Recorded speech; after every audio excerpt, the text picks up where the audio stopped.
those are the most important. Those are the 3 tools that I wouldn't want to miss, and you can start to use all of those for free.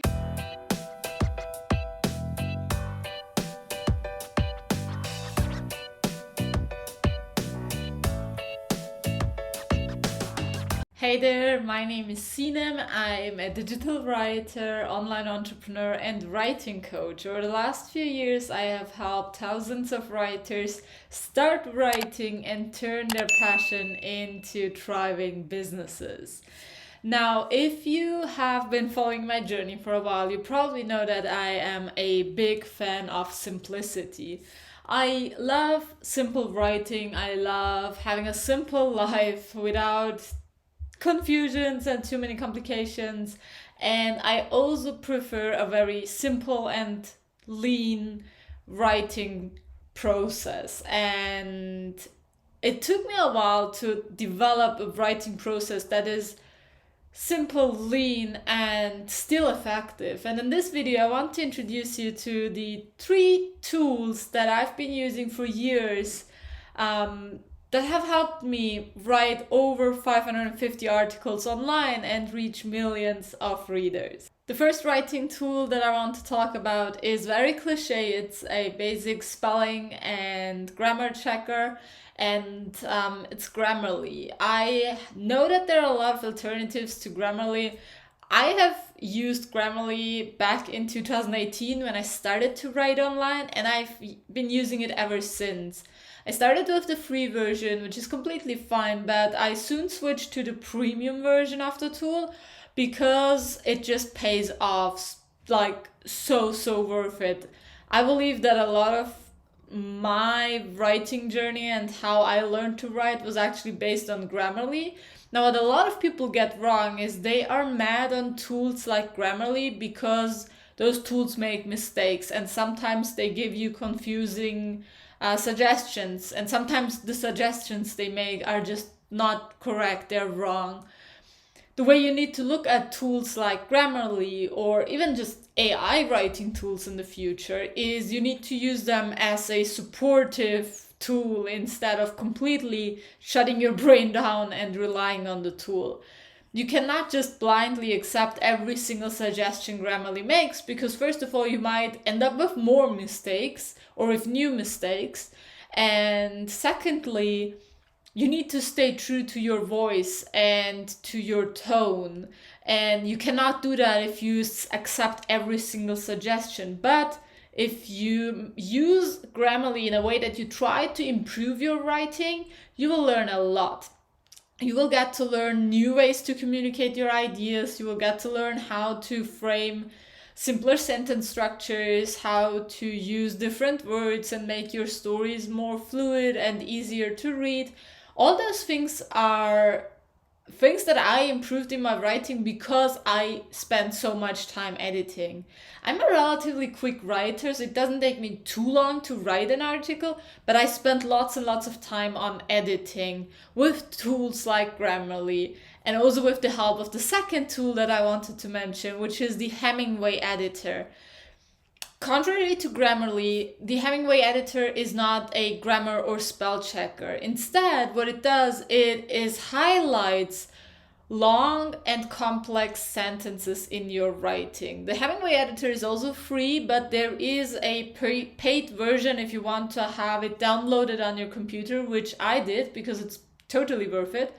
And what I basically do is when I'm done with the first few editing rounds, I put my entire article over to the Hemingway editor, and then I carefully look at all the long sentences that the tool highlights.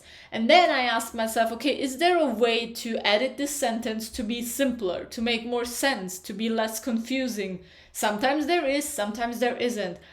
Just like with Grammarly, you cannot take all the suggestions. You cannot just shorten all your sentences just because it is highlighted in that tool.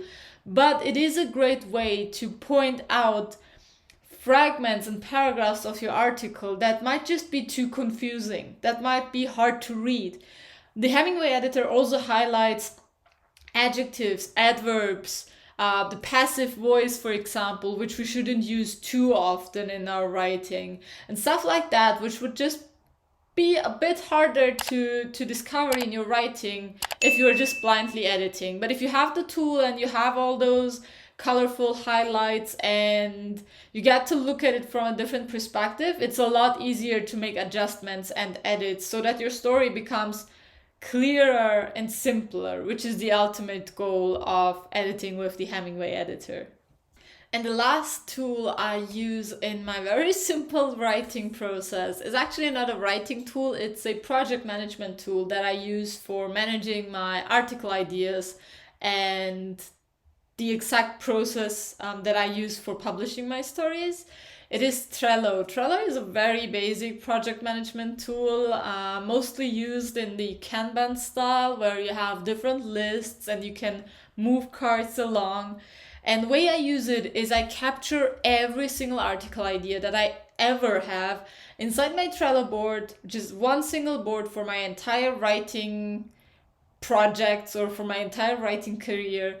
And I have Trello synced across devices, so I have it on my phone. So when I'm on the go, I'm in the bus or whatever, and I come across a nice idea because I'm listening to a podcast or I'm reading a book, I just immediately capture it in Trello, and I know it is safe there.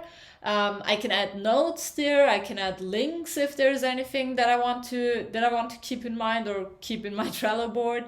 And then I basically end up with a huge list of ideas. And I've been running this board since 2018, which means I probably have thousands of ideas in there that are just sitting there waiting to be written and published one day. But as soon as I start to write an article, I basically take it from the ideas list to an in-process list. And it's kind of a step-by-step workflow. So I take it to in-process, and that's when I actually get to work on the article. When the article is submitted, I put it next into the next list, which means it is submitted. And then when the article is live, I put it in the final list, which is the list of finally published articles. This is my entire writing workflow. Like, every idea is captured in Trello, including the notes or possible resources that I came across. Then when I start to work on an article, I basically use the correct lists to know which current projects I'm working on. And for my editing, I mostly use the Hemingway editor and Grammarly. Of course, there are a few other tiny tools that I use from time to time, but those are the most important. Those are the 3 tools that I wouldn't want to miss. And you can start to use all of those for free. There are paid versions for Grammarly and the Hemingway editor. Especially for Grammarly, I personally think it is really worth paying the premium price, because it just comes with so many additional features. But if you are new and you don't want to make big investments yet, just start with the free version. And if you start to grow your income and audience, you are probably going to see how valuable it is anyways, and you'll probably want to upgrade to the premium version. That's it. Those are the 3 free writing tools that I use every single day, and I hope this has been useful. Let me know in the comment section if you are already using any of these tools or if you are missing anything. Is there any specific challenge you're currently facing where you believe that there could be a tool or a piece of resource that would be helpful in accelerating your journey? If so, just leave a comment below and let me know. If you want to get access to dozens of free resources that we've created for you, take a look at the description box. We have links to lots of courses and free PDFs that will help you grow your audience and online income in a fraction of the time.